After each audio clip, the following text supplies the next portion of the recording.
দেখেছেন আপনারা কোরআনের কত পাওয়ার।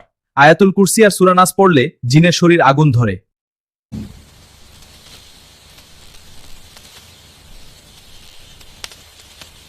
কি ব্যাপার, এখানে তো কোনো জনবসতি নেই, তাহলে মাংস রান্নার ঘ্রাণ আসছে কোথা থেকে?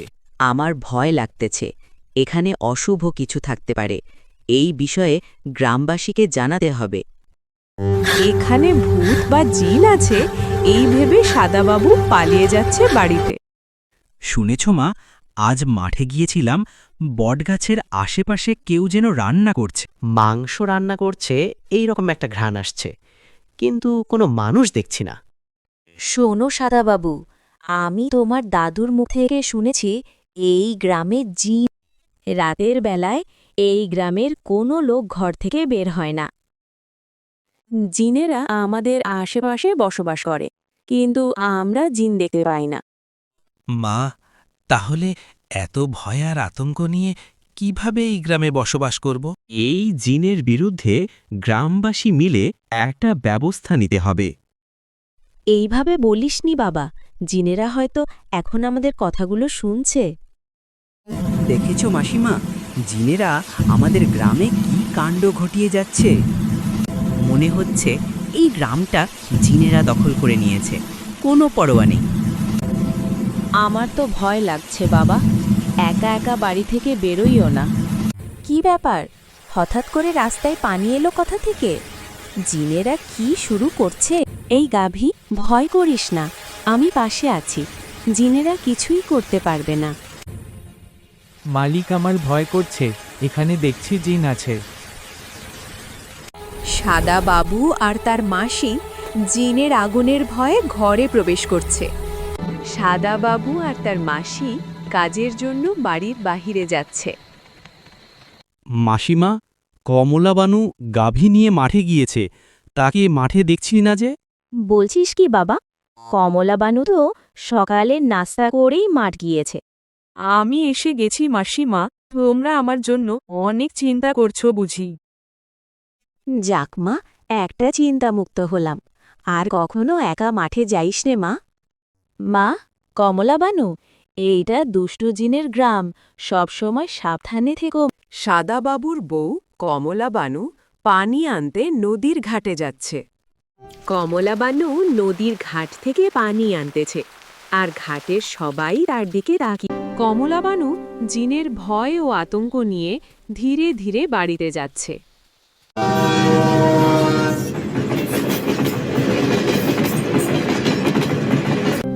পরের দিন সকালে কমলাবানু পানি আনতে গেলে জিনেরা মাছের আকৃতি ধারণ করে এবং মৌমাছির আকৃতি ধারণ করে, তাকে ভয় দেখানোর জন্য।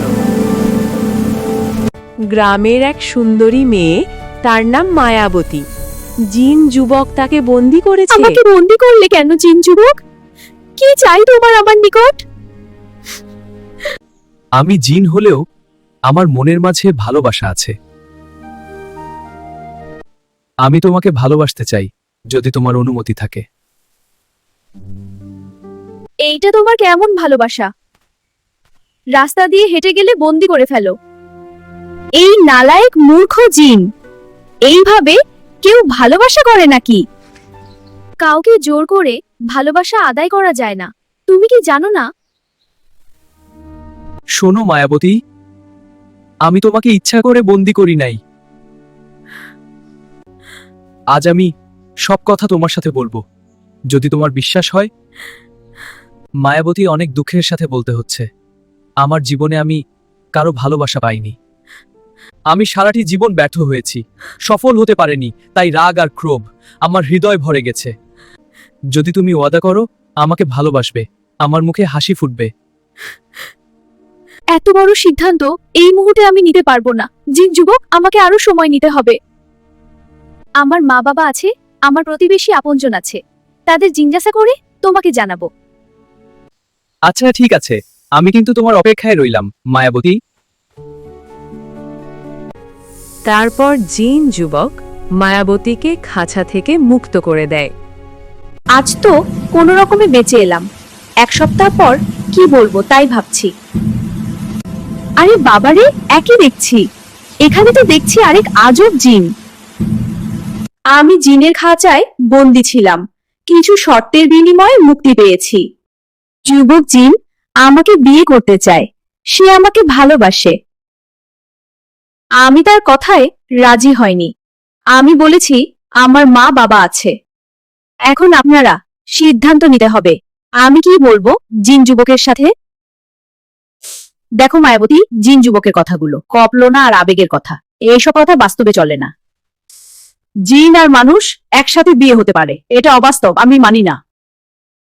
মা মায়াবতী, এখন কঠিন সমস্যায় পড়েছি। কিভাবে জিনের সাথে মোকাবেলা করব? একদিকে জিনের অত্যাচার, অন্যদিকে গ্রামবাসীর মানা। আমি করবটা কি? মা মায়াবতী, আমি বলছিলাম কি, এই মুহূর্তে বাড়ি থেকে কোথাও যাস নে মা। শোনো মায়াবতী, আমি আগামীকাল একজন আলেম নিয়ে আসব যার ফোকের জন্য। ওই আলেম কোরআনের আয়াত পড়ে যার ফোক করলে জিন চলে যাবে। আমি শুনেছি ওই আলেম নাকি কোরআনের আয়াত পড়ে ঝাড়ফোঁক করে জিন চলে যায়। আসসালামু আলাইকুম, কেমন আছেন আপনারা সবাই? আমি মাওলানা আব্দুল্লাহ। রোগীর নাম কি, কার কি সমস্যা? আমি এখনই জিনকে তলব করব এখানে আসার জন্য। হুজুর, কয়জনের নাম বলবো? এইটা জিনের গ্রাম, জিনেরা এই গ্রামের সবাইকে অত্যাচার করছে।